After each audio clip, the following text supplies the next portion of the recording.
Hi viewers, welcome to our channel.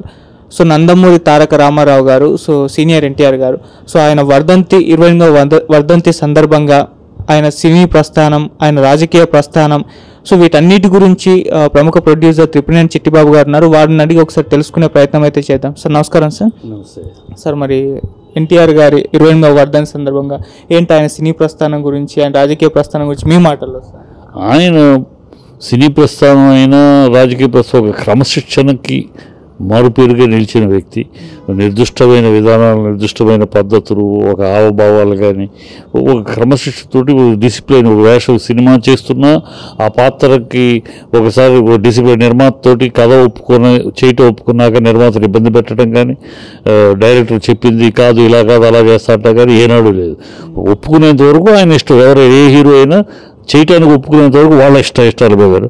ఒకసారి చేయటానికి ఒప్పుకున్నాక ఇక ఆ డైరెక్టర్ చెప్పింది ఆ నిర్మాతతో మాట్లాడుకున్నది ఆ పద్ధతిలో చేసుకుంటాం.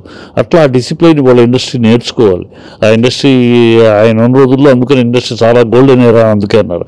ఆయన బట్టి మిగతా అందరూ కూడా అదే డిసిప్లిన్. ఒక టైమింగ్ 9 గంటలకు 7 గంటలకు కాల్ షీట్ అంటే ఆయన టైం చూడక్కర్లా. ఆయన బండి ఆగిందంటే 6:55 5 నిమిషాల ముందు అలా ఉంటాడు ఆయన. అది చూసి ఆయన రామారావు గారు షూటింగ్ ఆయన టయానికి వచ్చేస్తే అందరూ టయానికి రావటం, మిగతా వాళ్ళు కూడా అలా టయానికి అటెండ్ అవ్వడం. అంటే ఒక షూటింగు 7 గంటల కాల్ షీట్ అనేది 9ంటికి మొదలెడితే 3 గంటలు పోయిందంటే ఆ రోజు ఖర్చులో 3 గంటల ఖర్చు 3:35 భాగం, అంటే ఒక 1/3 ఆఫ్ ది ఎక్స్పెన్స్ గాలిలో నీటిలో పోసినట్టు. అది ఎవరి సొమ్ము? దర్శి ప్రొడ్యూసర్ పెట్టే సొమ్ము. సో అది ఆ బాధ్యత. ఆయన అసలు యజమాని అనేవాడు ప్రొడ్యూసర్ ఇప్పుడు కూడా ఆయన యజమాని అన్నాడు. చిన్న ప్రొడ్యూసర్ అయినా పెద్ద ప్రొడ్యూసర్ అయినా అలా ప్రొడ్యూసర్ వస్తే లేచి నిలబడి రెడ్డి బ్రదర్ కూర్చోండి అని ఆ మర్యాద ఇచ్చేవాడు.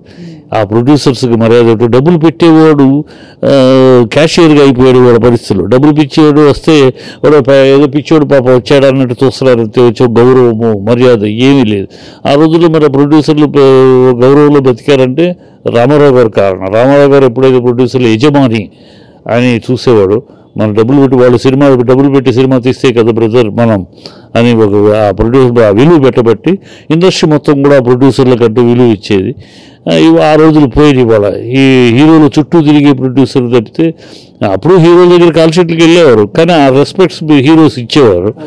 రామారావు బట్టి మేము అందరూ కూడా ఇచ్చేవారు. అప్పుడు చిరంజీవి ఆ మర్యాద ఉండేది. ఆ తర్వాత ఈ కొత్త రోజులు వచ్చిన తర్వాత ఆ ప్రొడ్యూసర్ కూడా ఏదో మన మీద వ్యాపారం చేస్తున్నాడు అన్న తేలిక భావం. మన బట్టి ఆ వ్యాపారం చేసేవాళ్ళు లేకపోతే నువ్వు లేవు కదా అనేది వాళ్ళకి అర్థం కావట్లా. మన మీద వ్యాపారం చేయడానికి ఒక పేర్లు ఎందుకు కానీ ఒక పెద్ద డైరెక్టర్ని కాల్ షీట్ల కోసం అడిగితే ఈ వస్తూ ఉంటారండి మా మీద ఏమనాలో అర్థం అప్పటికే అనేసాను. మీ మీద వ్యాపారం చేయడానికి వ్యాపారం ఉంది కనుక చేస్తారు. ఆయన మేము వ్యాపారం చేయకపోతే మీలాంటి వాళ్ళు ఎక్కడ నుంచి వస్తారు? మేము నిజంగా 10 సినిమాలు మా లాంటి వాళ్ళు తీయబట్టే కదా మీరు హీరోలు. మేము తీస్తే లేకపోతే మీరు తీసుకుంటూ ఉంటారు. ఎన్ని సినిమాలు తీసుకుంటారు మీరు? కనుక అది తప్పు మాట అని కూడా ఖండించాను. బట్ అయినా అది యాటిట్యూడ్ ఆనాటికి రామారావు గారి నుంచి నేర్చుకోవాల్సినది. రాజకీయాలకు వచ్చాడు ఆయన, రాజకీయాలకు నిస్వార్థంగా వచ్చాడు. సంపాదించేదంతా అందరికీ బిడ్డలకు ఇవ్వాల్సింది ఇచ్చేశాడు. క్లీన్ వైట్ షీట్గా వచ్చాడు. తర్వాత శైలిలో చేశాడు.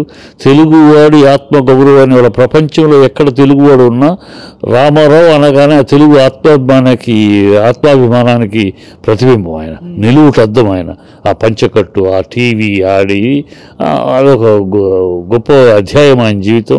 అందరికీ రాజకీయాల్లో కూడా గుణపడడం ఆయన. రాజకీయాల్లో కూడా ఆయన నేర్పిన ఊరినే పాదయాత్రలు ఇప్పుడు చేస్తున్నారు. పాదయాత్రలు ఊరినే వాడిని తిట్టడానికి వీడిని తిట్టడానికి పాదయాత్రలు చేయటం కాదు కదా. ఆయన చేశాడంటే బస్సు యాత్ర ఖచ్చితంగా తను ఏమి చేయబోతుంది. వాళ్ళ తిట్ట వీళ్ళ తిట్ట ఏదో బిగినింగ్లో ఓ మాట అన్నారు చెప్తే తర్వాత ఆయన చేయబోయేదేంటి, నాకెందుకు మీరు ఓటేయాలి, నేను వస్తే ఏం చేస్తాను, నా వల్ల జరిగే ఇదేంటి ప్రజలకు చెప్పాడు.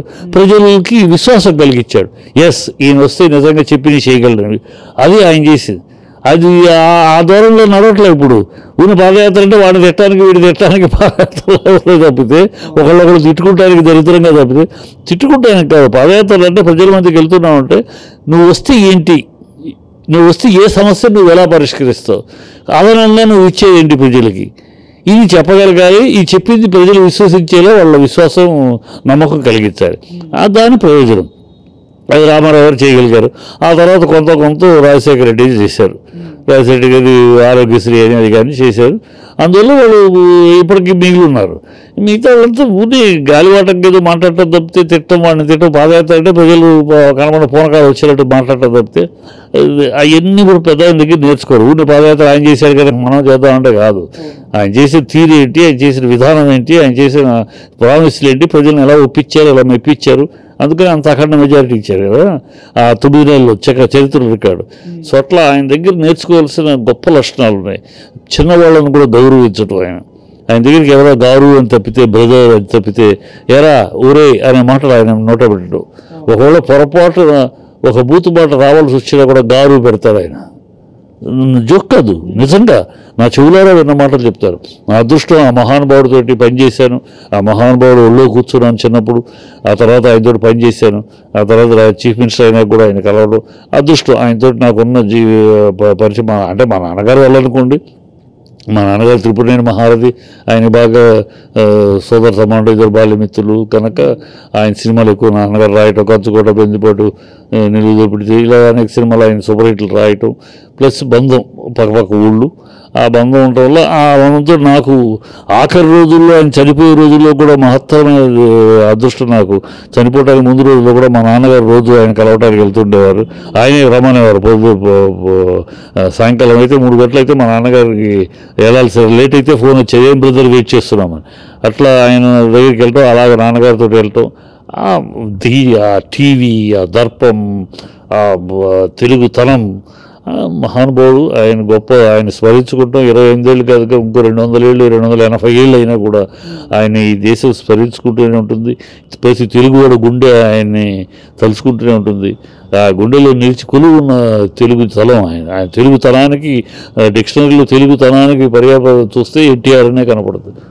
నిజంగా అతిశయోక్తి కాదు. అంటే అంత స్వచ్ఛమైన తెలుగుతనం. ఆయన ఇందిరాగాంధీ ముందు వెళ్ళి తెలుగు ఆంధ్ర అని చెప్పగలిగినోడు. అంతవరకు మనం మెద్రాసీస్, మనం కూడా మెద్రాసులో కలిసి ఉండేవాళ్ళు.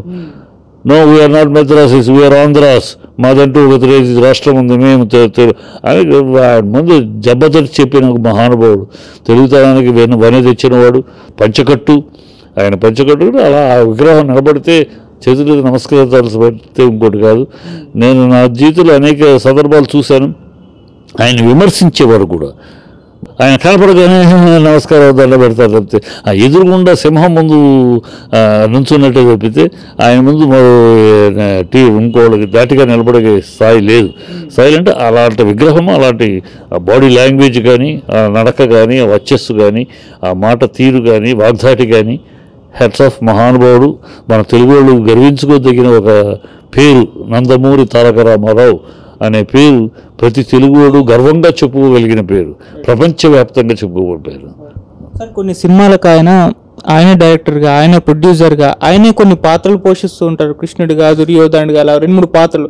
అంటే ఇన్నిటిని ఆయన ఎలా మేనేజ్ చేసేవారు సార్? అదేనమ్మా, ఆయన దగ్గర అదే చెప్పిన క్రమశిక్షణ, పట్టుదల. ఒకటి అనుకున్నాడంటే ఆయన తీక్షణమైన కృషి. ఇప్పుడు ఒక పౌరాణిక సినిమా చేస్తున్నాడంటే ఆయన ఆ పాత్రల మీద లోతుకి చేసి డిస్కస్ చేసుకుంటాడు. ఆయన పొద్దున్నే 3 గంటలకు 2 గంటలకు లేచి 3 గంటల నుంచి స్క్రిప్ట్ మీద కూర్చుంటాడు. ఆయన దేవుడి పాత్రలు చేస్తున్నాడంటే నేల మీద పడుకుంటాడు, కొన్ని సెషన్లు పాటిస్తాడు ఆయన. అట్లాగూ దాని మీద తదేకమైన దీక్ష. ఉన్నే ఆషామాషిగా చేద్దాం ఉండదు. ఆయన చెయ్యాలి అనుకున్నాడంటే, ఒక పాత్ర చేయాలనుకుంటే దాని మీద కఠోరమైన శ్రమ తీసుకుంటాడు, కఠోరమైన దాని మీద స్టడీ చేస్తాడు ఆయన. అలా స్టడీ చేయకుండా ఉన్న ఆషామాషి చేయడు. అందుకని ఆయన గెటప్ చేసినా ఆయన పట్టు కానీ ఆ సినిమాలో కనబడుతూ ఉంటాయి. ఓ గెటప్ వేసుకుంటా, ఏ గెటప్ అలా కరెక్ట్ రాముడు గెటప్, రాముడు ఇలాగే ఉంటాడా అనిపించేలా, రావణాసుడు ఇలాగే ఉంటాడా అనిపించేలా, దుర్యోధనుడు ఇలాగే ఉంటాడా, కర్ణుడు వేస్తే కర్ణుడు అట్లాగూ ఆ రూపాలని కనుబొమ్మల కాడ నుంచి, మేకప్ కాడ నుంచి, ప్రతిదీ ఆభరణాల కాడ నుంచి, ఎక్కడ లోలకలు ఎలాంటివి ఉండాలి, ఏమి ఉండాలి, అన్నీ ప్రతిదీ క్షుణ్ణంగా స్టడీ చేసి క్షుణ్ణంగా ఆయన గీస్తాడు. ఆయన మంచి ఆర్టిస్టు, అన్ని డిజైన్ చేస్తాడు. ఆయన ఇలా ఉండాలని ఆయనే డిజైన్ చేస్తాడు, దాని ప్రకారం రెడీ చేస్తాడు.